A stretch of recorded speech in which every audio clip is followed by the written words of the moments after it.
Dear students, in this video I will discuss working of impulse turbine and its compounding, as well as I will discuss degree of reaction. Now, what is impulse turbine? In impulse turbine, steam expands both in fixed and moving blades continuously as the steam passes over them. The pressure drop occur continuously over both moving and fixed blade. It means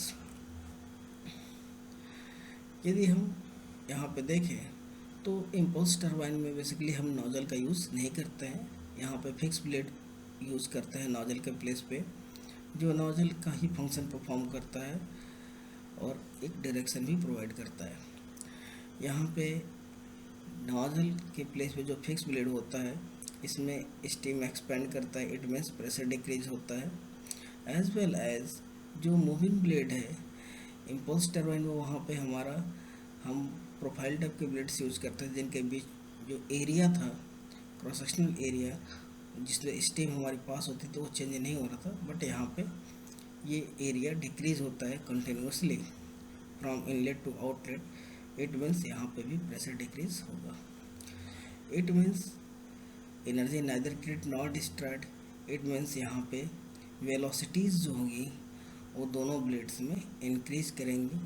जहाँ पे हम stationery blade की बात करें तो stationery blade पे यहाँ पे देखें आप, तो स्टेशनरी ब्लेड पे ये जो वेलोसिटी का वेरिएशन दिखा रहे हैं, हम एब्सोल्यूट वेलोसिटी दिखा रहे हैं, तो स्टेशनरी ब्लेड में जो एब्सोल्यूट वेलोसिटी वो इंक्रीज करेगी, बट जो एक्चुअल वेलोसिटी मूविंग ब्लेड में होगी that is relative velocity. Means यहाँ पे मूविंग ब्लेड में रिलेटिव वेलोसिटी इंक्रीज करेगी। मीन्स एग्जिट पे रिलेटिव वेलोसिटी CR2 और इनलेट पे रिलेटिव वेलोसिटी CR1 है, तो CR2 is greater than CR1। Now यहाँ पे यदि हम दो ब्लेड्स कंटिन्यूस यदि शो करके देखें तो यहाँ पे बेसिकली जो मूविंग और स्टेशनरी ब्लेड है, यदि हमारा ये ब्लेड है मूविंग ब्लेड हम यहाँ पे शो कर रहे हैं, ये मूविंग ब्लेड्स का डायरेक्शन ये है, इस डायरेक्शन में मूव कर रहे हैं। तो यहाँ पे देखें तो जो एरिया है, एरिया फ्लो पैसेज के अलाउंग, जो फ्लो का डायरेक्शन है इसके अलाउंग डिक्रीज कर रहा है। इट मीन्स प्रेशर जो होगा हमारा डिक्रीज होगा, और जो हमारी एब्सोल्यूट वेलोसिटी होगी, जो रियल वेलोसिटी यहाँ पे नहीं है, वो डिक्रीज करेगी, बिकॉज ये एनर्जी हमारी मोशन में चली जाएगी, जो energy converted into work, but जो रिलेटिव वेलोसिटी होगी वो हमारी यहाँ पे इंक्रीज करेगी। नाउ यहाँ पे देखें तो जो ब्लेड का मोशन हम यहाँ पे शो कर रहे थे कि ब्लेड जो होगा हमारा इस डायरेक्शन में मूव कर रहा है, इसका बेसिक रीज़न ये है कि यहाँ पे जो ब्लेड है हमारा, इसका शेप देखें आप तो एयर फॉयल शेप, मीन्स यहाँ पे एयर फॉयल शेप के ब्लेड यूज़ करते हैं। और एयर फॉयल की जो प्रॉपर्टीज़ होती है, जो इसका कन्वेक्स पोर्शन होता है, इस पोर्शन पे हाई स्पीड और प्रेशर की वैल्यू डिक्रीज होती है, और जो लोअर पोर्शन होता है यहाँ पे हमारा स्पीड हमारा कम होता है और जो प्रेशर की वैल्यू वो हमारी इंक्रीज करती है। इट मीन्स जो लिफ्ट होता है ये कन्वेक्स पोर्शन के साइड में होता है। इट मीन्स जो कन्वेक्स पोर्शन है इस डायरेक्शन में हमारा ब्लेड मूव करेगा। नाउ यदि यहाँ पे इस टरबाइन को रिएक्शन टरबाइन क्यों बोलते हैं इसके बारे में डिस्कस करें तो यहाँ पे देखें आप इस इमेज को, तो यहाँ पे बेसिकली यहाँ पे दो तरह के फोर्सेस यहाँ पे एक्ट कर रहे हैं। एक जो हमारे फिक्स ब्लेड से स्टीम, यहाँ पे जो फिक्स ब्लेड है, इस फिक्स ब्लेड से जो स्टीम यहाँ पे जो जा रही है इस ब्लेड पे डायरेक्ट स्ट्राइक करेगी। इस जो स्ट्राइक करेगी इससे हमारा इम्पल्सिव फोर्स जनरेट होगा। एज वेल एज यहाँ पे देखें तो यहाँ का जो एरिया है जिससे स्टीम पास हो रही है और जो यहाँ का एरिया है जहाँ से स्टीम पास हो रही है, इन दोनों एरिया में देखें तो यहाँ का एरिया हाई और यहाँ का एरिया लो है। इट मीन्स प्रेशर यहाँ पे डिक्रीज होगा।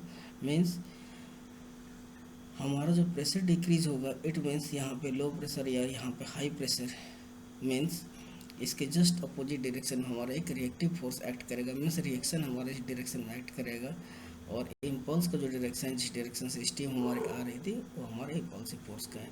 It means this is resultant force. Now यदि हम इसके कंपाउंडिंग की बात करें तो जैसा हम कंपाउंडिंग पिछले डिस्कस किए थे पिछले लेक्चर में, कि इम्पल्स टरबाइन की कंपाउंडिंग जैसे होती है, सेम वे में यहाँ पे भी हम कंपाउंडिंग करते हैं। यहाँ पे वहाँ पे सेट ऑफ नोजल्स के साथ हमारे मूविंग ब्लेड थी, यहाँ पे स्टेशनरी ब्लेड के साथ हमारी मूविंग ब्लेड है। Means one row of stationary blade, then moving blade, then stationary blade, then after that moving blade.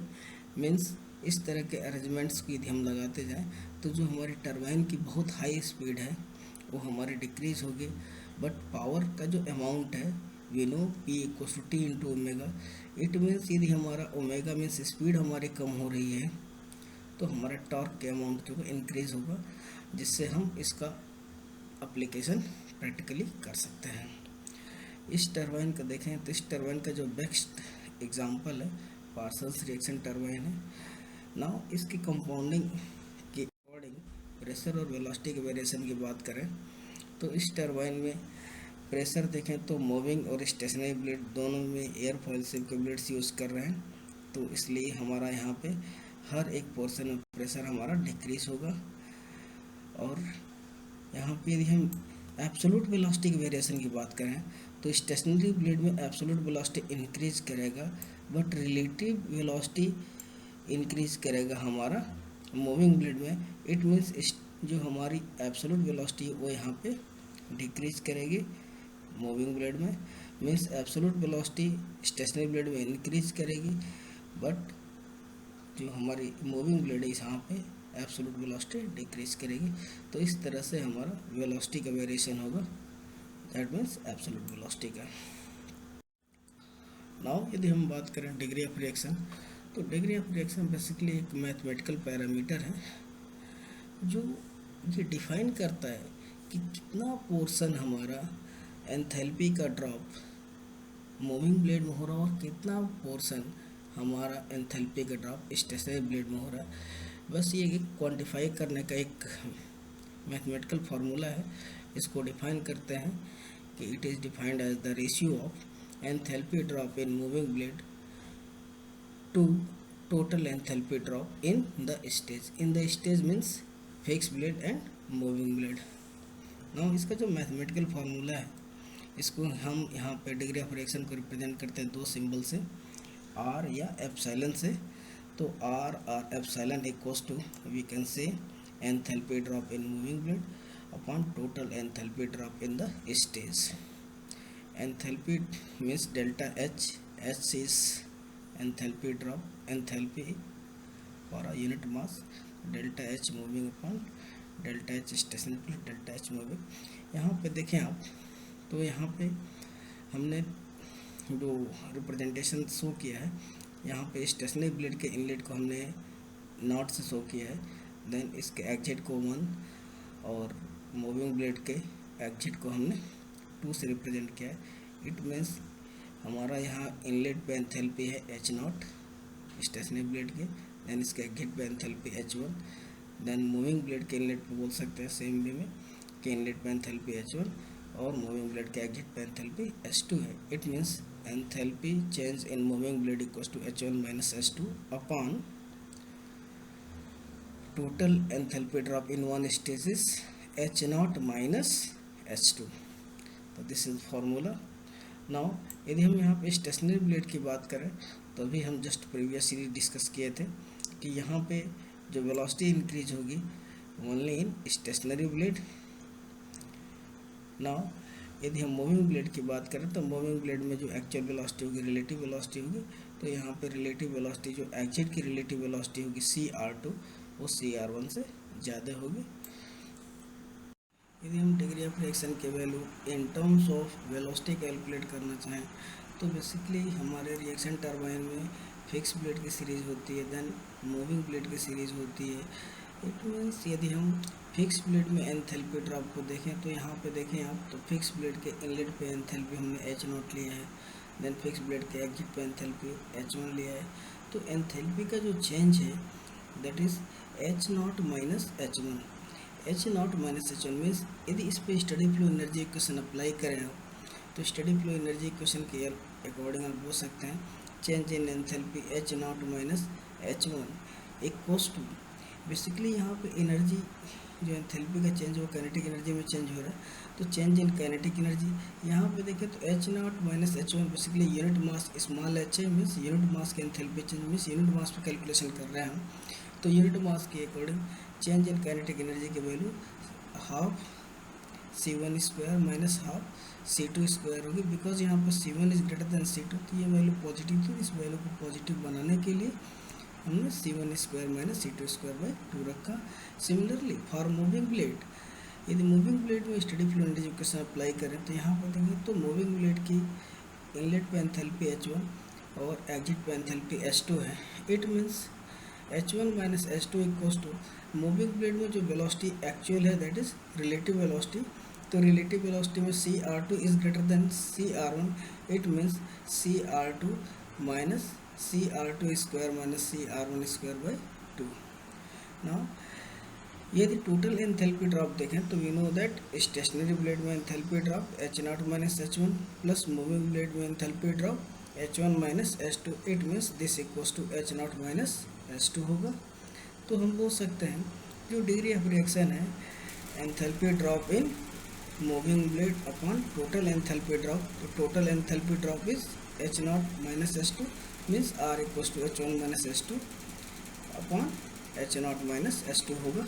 Now in दोनों टर्म्स की वैल्यूज यदि हम पुटअप करें तो we know that H0 minus H2 जो टोटल एंथैल्पी ड्रॉप है fix blade से लेकर मूविंग ब्लेड तक, बेसिकली फिक्स ब्लेड में कोई एनर्जी का चेंज नहीं, बट मूविंग ब्लेड में जो टोटल एंथैल्पी ड्रॉप है ये वर्क परफॉर्म कर रहा है, तो work done by the moving blade होगा। Means H0 minus H2 equals to work done पर kg, this equals to U into CW1 plus CW2। और यहाँ पे आप देखें तो H1 minus H2 equals to CR2 square minus CR1 square by 2 already है, तो हम बोल सकते हैं therefore degree of reaction R equals to CR2 square minus CR1 square upon 2U into CW1 plus CW2 होगा।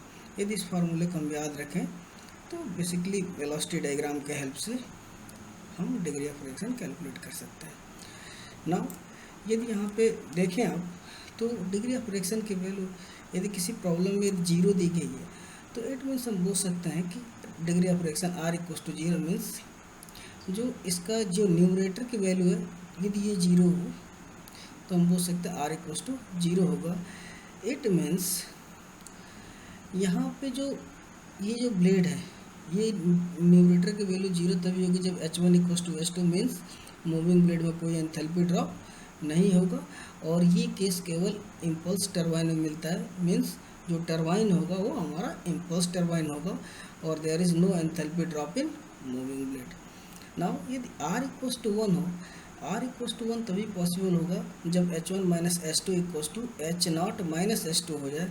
मीन्स मूविंग ब्लेड की जो enthalpy change है वही हमारे फिक्स प्लस मूविंग ब्लेड के एंथैल्पी चेंज हो। इट मीन्स फिक्स ब्लेड में कोई एंथैल्पी चेंज नहीं होगा, और इस केस में केवल और केवल मूविंग ब्लेड में एंथैल्पी चेंज हो। इट मीन्स जो टरबाइन होगी हमारी प्योर रिएक्शन टरबाइन होगी। यदि R इक्वल्स टू 0.5 हो जाए इट मीन्स कि मूविंग ब्लेड में एंथैल्पी ड्रॉप और स्टेशनरी ब्लेड में एंथैल्पी ड्रॉप यदि हाफ ऑफ हो तभी R इक्वल्स टू 0.5 होगा। इट मीन्स दोनों केसेस में हमारा इम्पल्स और रिएक्शन टरबाइन होगा, क्योंकि स्टेशनरी ब्लेड में जो एंथैल्पी ड्रॉप होगा उससे इम्पल्सिव फोर्स जनरेट होगा, और जो मूविंग ब्लेड में एंथैल्पी ड्रॉप होगा उससे रिएक्शन क्रिएट होगा। तो जो टरबाइन होगा हमारा इम्पल्स रिएक्शन टरबाइन, जिसको हम पार्सन्स रिएक्शन टरबाइन बोलते हैं। नाउ यदि पार्सन्स रिएक्शन टरबाइन की डेफिनेशन की बात करें तो पहले ही हमने देखा था the Parsons reaction turbine having 50% degree of reaction are called Parsons reaction turbine. तो बेसिकली 50% डिग्री ऑफ रिएक्शन यदि किसी टरबाइन का मिल रहा है या 0.5 बोल सकते हैं तो उसको हम पार्सन्स रिएक्शन टरबाइन बोलते हैं। और Parsons reaction turbine means 50% degree of reaction gain करने के लिए मूविंग और फिक्स ब्लेड का जो शेप है वो एक दूसरे के सिमेट्रिकल होना चाहिए। इट मीन्स जिस शेप का आप मूविंग ब्लेड यूज़ करें उसी शेप का आप स्टेशनरी ब्लेड यूज़ करें तो जो टरबाइन आपका होगा वो पार्सन्स रिएक्शन टरबाइन होगा। नाउ यदि इस केस को अप्लाई करें आप तो यदि फिक्स और मूविंग ब्लेड दोनों सिमेट्रिकल हों तो आप बोल सकते हैं कि alpha 1 equals to beta 2 and alpha 2 equals to beta 1 होगा। और इस केस में जो हमारे ट्रायंगल्स फॉर्म होंगे वेलोसिटी डायग्राम के, वो ट्रायंगल्स एक दूसरे के सिमेट्रिकल होंगे, क्योंकि दो एंगल सेम है तो थर्ड एंगल भी इक्वल होगा। Means triangle A B C, ये जो ट्रायंगल है, ट्रायंगल ए बी डी जो दूसरा ट्रायंगल है, ये दोनों ट्रायंगल एक दूसरे के सिमेट्रिकल होंगे। और सिमेट्रिकल के केस को यदि हम अप्लाई करें तो हम बोल सकते हैं CR2 इक्वस टू C1 या C1 इक्वस टू CR2 और C2 इक्वस टू CR1 होगा। और जो दोनों ट्रायंगल्स की हाइट होगी that will be same, means CF1 equals to CF2 होगा। नाउ एक क्वेश्चन है यहाँ पे, prove that for Parsons reaction turbine, जिसको हम बोल सकते हैं R for symmetrical blading, degree of reaction is 50%। यदि हमें इसे प्रूव करना है तो पार्सन्स रिएक्शन टर्बाइन की जो कंडीशंस होती हैं, alpha 1 equals to beta 2 and alpha 2 equals to beta 1, यदि इसको आप अप्लाई करें तो जो ट्रायंगल्स हमारे फॉर्म होंगे वेलोसिटी डायग्राम के, वो इक्विलेटरल ट्रायंगल्स होंगे। और इक्विलेटरल ट्रायंगल्स होंगे इट मीन्स जो हमारा C1 equals to CR2, C2 equals to CR1 और CF1 इक्वस टू CF2 होगा। तो हम यहाँ पर डिग्री ऑफ रिएक्शन यदि हम कैलकुलेट करें तो हम बोल सकते हैं डिग्री ऑफ रिएक्शन जो डेफिनेशन था, enthalpy change in moving upon enthalpy change in stationary plus enthalpy change in moving. तो वैल्यूज हम पुटअप करें तो H1 minus H2 upon H0 minus H1 plus H1 minus H2। यहाँ पे देखें तो इसकी वेलोसिटी के टर्म में वैल्यूज हमने कैलकुलेट कर रखी है पहले ही। तो वैल्यूज यदि हम पुटअप करें तो हमारी वैल्यू आएगी CR2 square minus CR1 square by 2। Now H0 minus H1 की जो वैल्यू है C1 square minus C2 square by 2 और CR2 square minus CR1 square by 2 value है हमारी H1 माइनस H2। तो वैल्यूज पुटअप करें और इनको एक क्वांटिटी में कन्वर्ट करें तो यहाँ पे C1 को हम लिख सकते हैं C1 इक्वस टू CR2 और C2 को लिख सकते हैं CR1, मीन्स जो फाइनल हमारा डिग्री ऑफ रिएक्शन होगा दैट इक्वस टू 50%।